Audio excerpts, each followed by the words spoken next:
Death Valley days, where Western history comes alive. Hello there, I'm Rory Calhoun, and welcome to Western Star Theater. Our star is one of Hollywood's finest young actors, Vic Morrow. Our story is about one of the most colorful groups of men in our history, the Army Engineers. It was their job to survey fort sites, plan new wagon routes, and locate mineral deposits. The information gathered by the engineers was of great value to many people, and to a few, it became a matter of honor.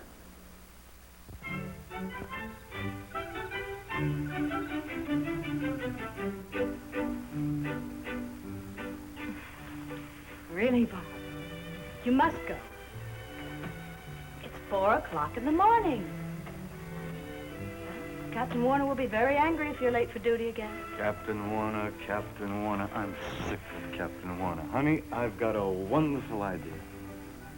Why don't we get married? On a lieutenant's pay? I'm sorry, darling, but it's impossible. You know that. I sure picked the right career, Oh, there are lots of ways a man can make extra money, even if he is in the Army. Such as? Oh, I don't know offhand, but I'm sure my uncle could steer you onto something. And what if I did get more money? Then we can talk about you and me.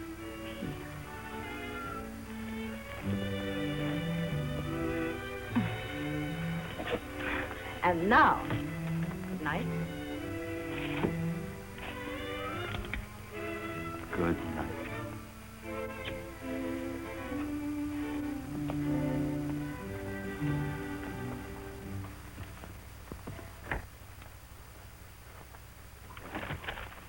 This is the news I've been waiting for, boys. Yeah, but will this Captain Warner cooperate? Captain Warner won't be the only one on that expedition. Chad, Monty. I thought you two were in Sacramento. We got some insider information. Indiana, the engineers are getting those new orders, and I want to move fast. Is Benson ready? It's ready. Good. See, boys, there's no problem. If Captain Warner won't cooperate, Lieutenant Benson will.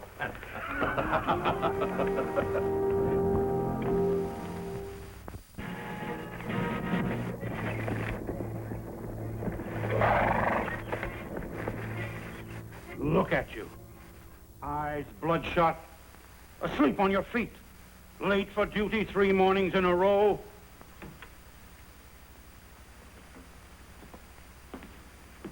If this happens one more time, I'll throw the book at you. Yes, sir.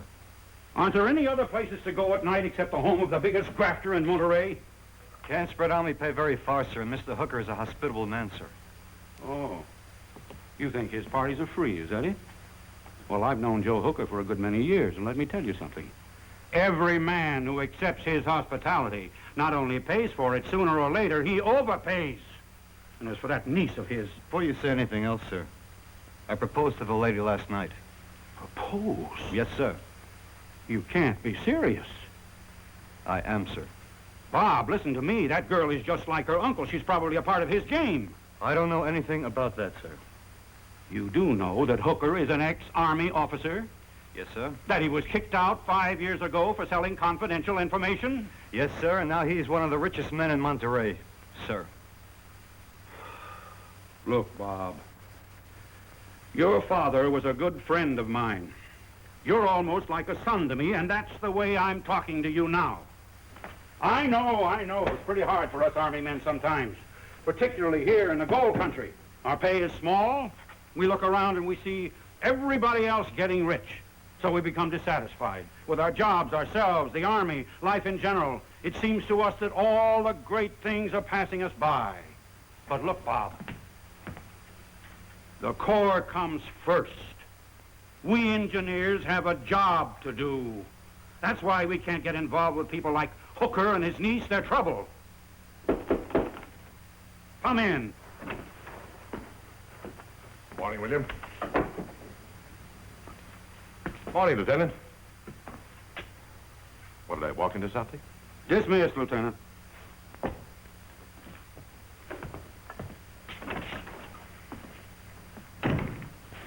the boy done, William? You know very well what the boy's done, Hooker. Too many parties at your house. Since when is it against regulations to have a good time? Why don't you get out of Monterey and set up your shady operations someplace else? Where else could I make so much money? With immigrants pouring past Lassen Peak at the rate of 300 a day, new gold strikes opening up every hour, well, they're a fantastic opportunity. I know all about the opportunities. Now, why'd you come here, Hooker? I'm busy. I came to do you a favor. Only favor you can do me is clearing out. I'm going to give you a chance to make some easy money. Why don't you give up? If I've told you once, I've told you... 1,000 times. Yeah, I know. The devil never gives up. Don't you know that? Come in. Dispatch from Colonel Hebert, sir. Thank you. Hooker? This dispatch is my retirement papers. I'm going back east to rest, to look up some old friends and do some fishing. And I'll always be grateful for one thing. That you never did anything to discredit the Corps like I did. Correct. Will, you're a stuffed shirt. What if I were to tell you that dispatch does not contain your retirement papers? It contains instead a request from Colonel Hebert that you make one last expedition to map the best route for a railroad over the Sierras to the Pacific. Impossible. He promised me that would be the... You started once. What did I tell you? Can they figure there's life in the old horse yet? Instead of turning you out to pasture as you deserve after a lifetime of service, they're going to squeeze the last How drop did you know about this? It's my business to know. But, like I said, I came here to do you a favor. You ought to survey the best route for a railroad to the West Coast and make a report to Colonel Hebert.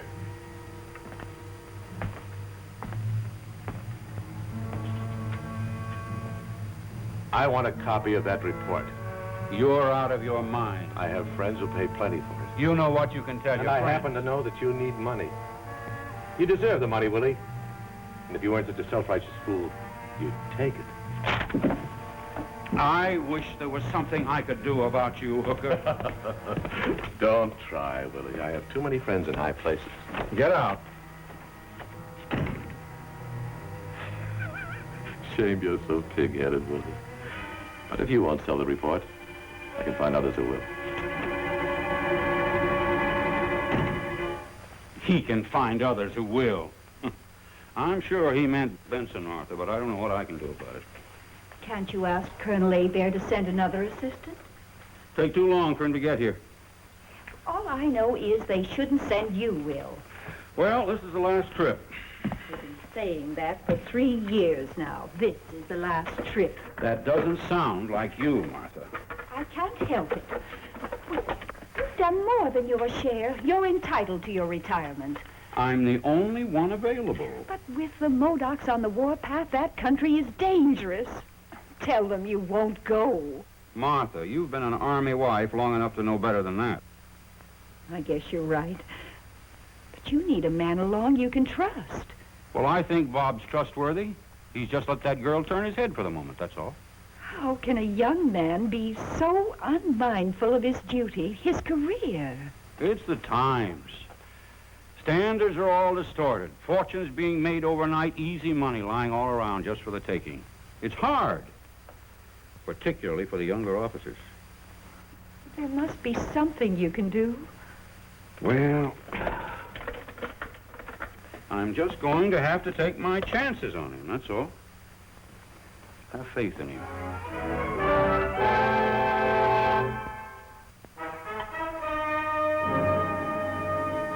How much money do you make, Bob?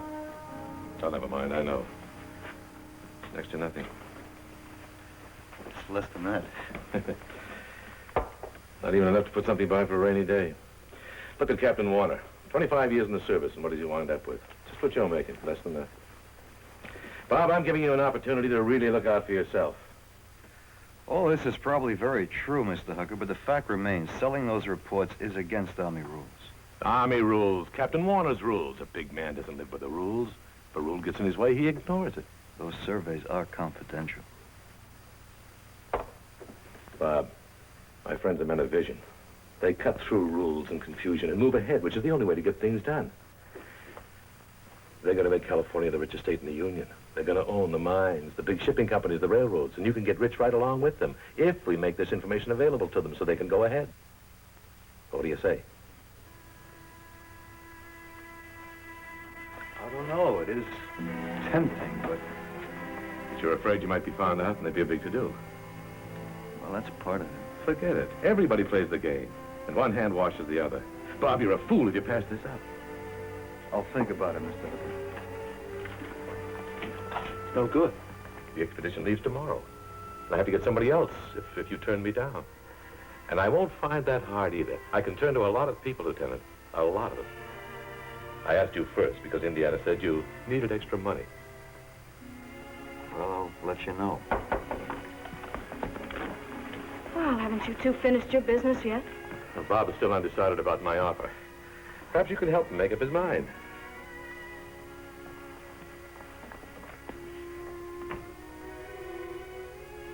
Bob, what's bothering you? You can be rich. But do you think there's some special virtue in being poor? Well, there are certain principles. Principles? When you're dead and gone, do you think anyone will remember that you, Lieutenant Robert Benson, had principles? No. But they'll remember the men who built the railroads, and the mining empires and the shipping companies. Men of wealth and power. Bob, we only have one life to live. Now let's enjoy it while we can together. You know how much I want that, honey. Yes, I know.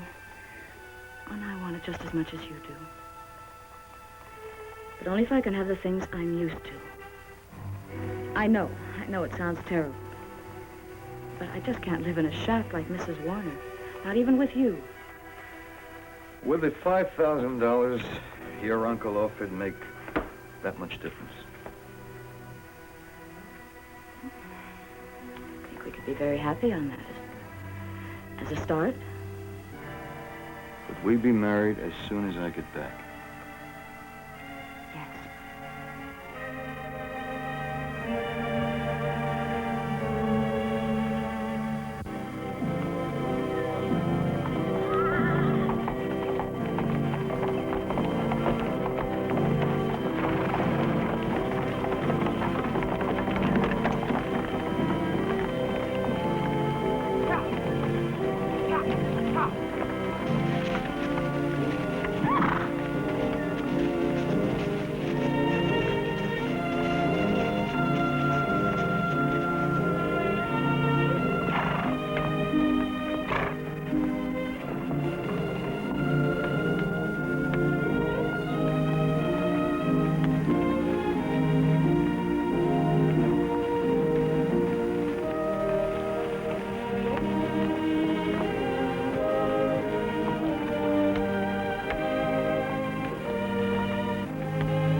Okay, Bob?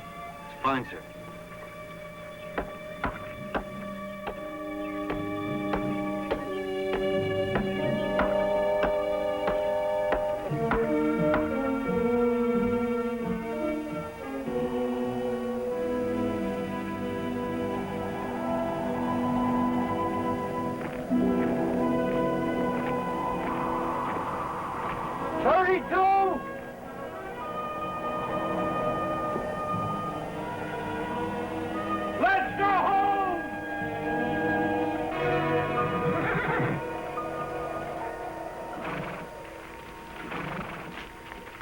Bearing north, 48 degrees, thence southwesterly along said prolongation to the river.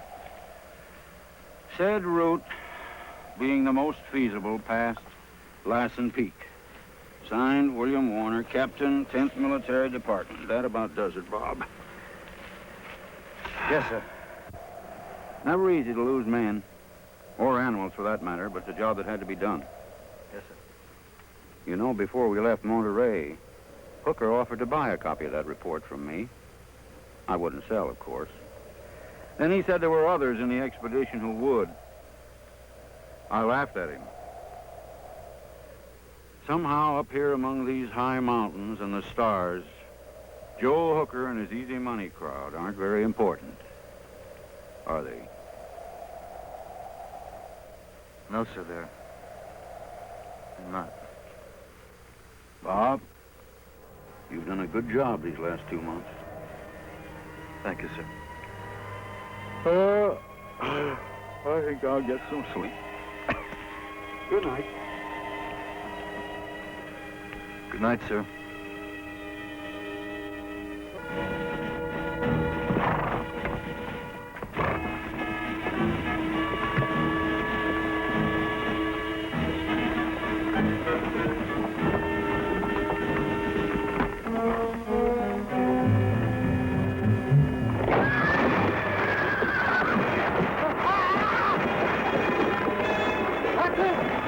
Captain Warner!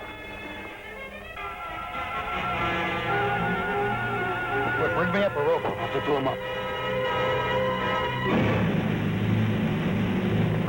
And being soon unable to continue as head of this expedition, I hereby turn command over to my aide, Lieutenant Benson, with instructions to lead it back to Monterey with all dispatch. Signed, William Warner, Captain, 10th Military Department. You better rest now, sir. Won't do much good. One more letter, also, to Colonel Hebert. Dear sir, this is to recommend promotion for my valued aide, Lieutenant Robert Benson.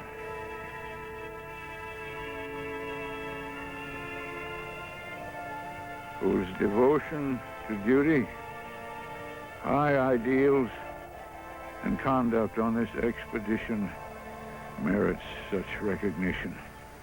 He is a man of whom the Corps can be proud. Signed, William Warner, Captain, 10th Military Department. Give my personal things to Mrs. Warner, Bob. See that she gets back east and don't let... Captain Warner?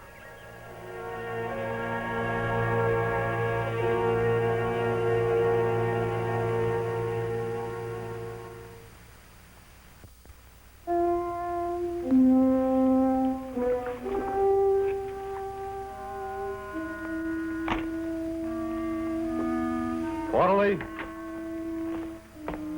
Yes, sir. Wrap Captain Warner's things. I'll drop them off at Mrs. Warner's on my way to Sacramento. Yes, sir, and a lady just arrived to see you, sir. A lady? Yes, sir.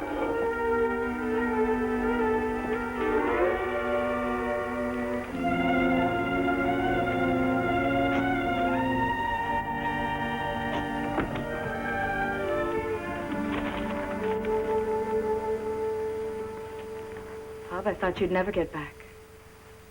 I've just been counting the days. Why didn't you come by last night?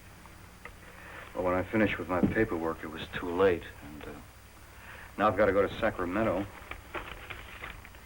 Did you know that Captain Warner was killed? I heard. That put you in command, didn't it? Yes. Indiana, I want to talk to you. I want to talk to you about the report. What about the report?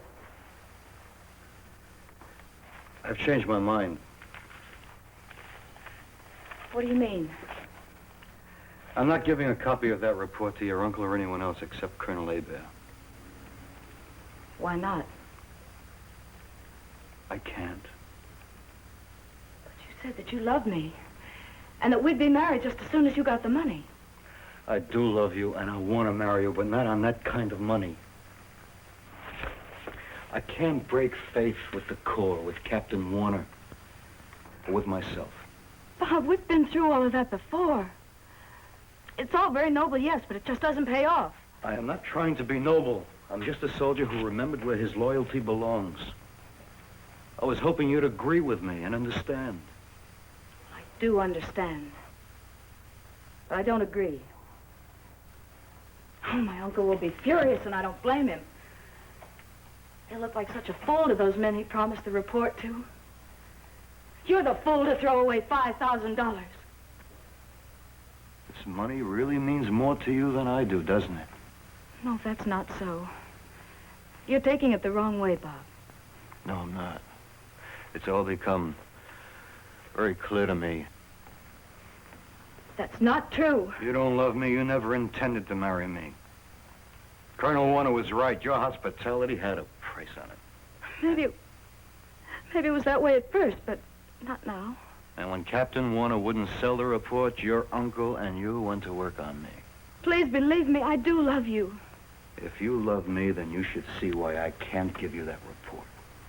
Bob, listen to me. You're never going to get anywhere if you don't play the game just like everyone else. Maybe not. But I just don't like the game. And you can go back and tell your uncle just that. You'll never get the report. Not from me.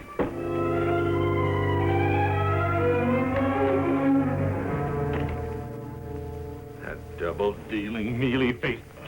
Where is he now? I heard him say he was going to Mrs. Warner's and then on to Sacramento. No, he's not. Chad, Marty. Right, Mr. Hooker. Oh, wait! You're not going to hurt him. Hurt him, I'll kill him! Well, that's the story. Captain Warner had a lot of faith in you.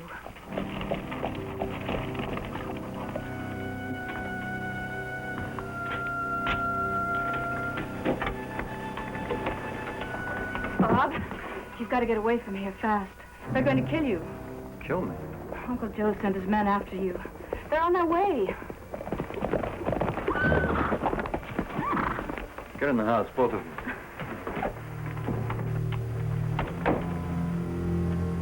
Benson, we want that report. This is a warning. The next one will be a lot closer.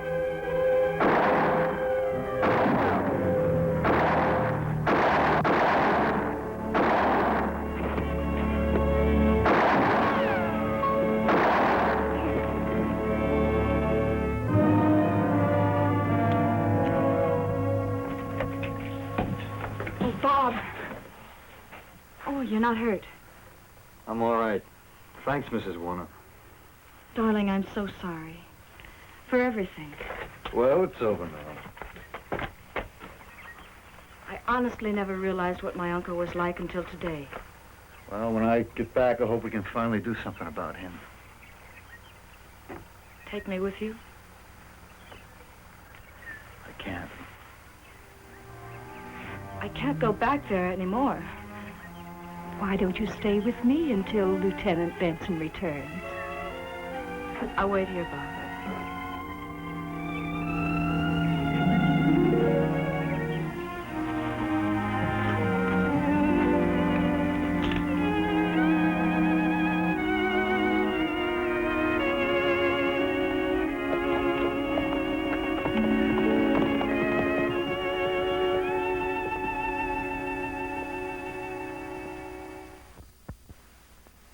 Yes, Indiana was waiting when Bob Benson returned from Sacramento, after which they were married.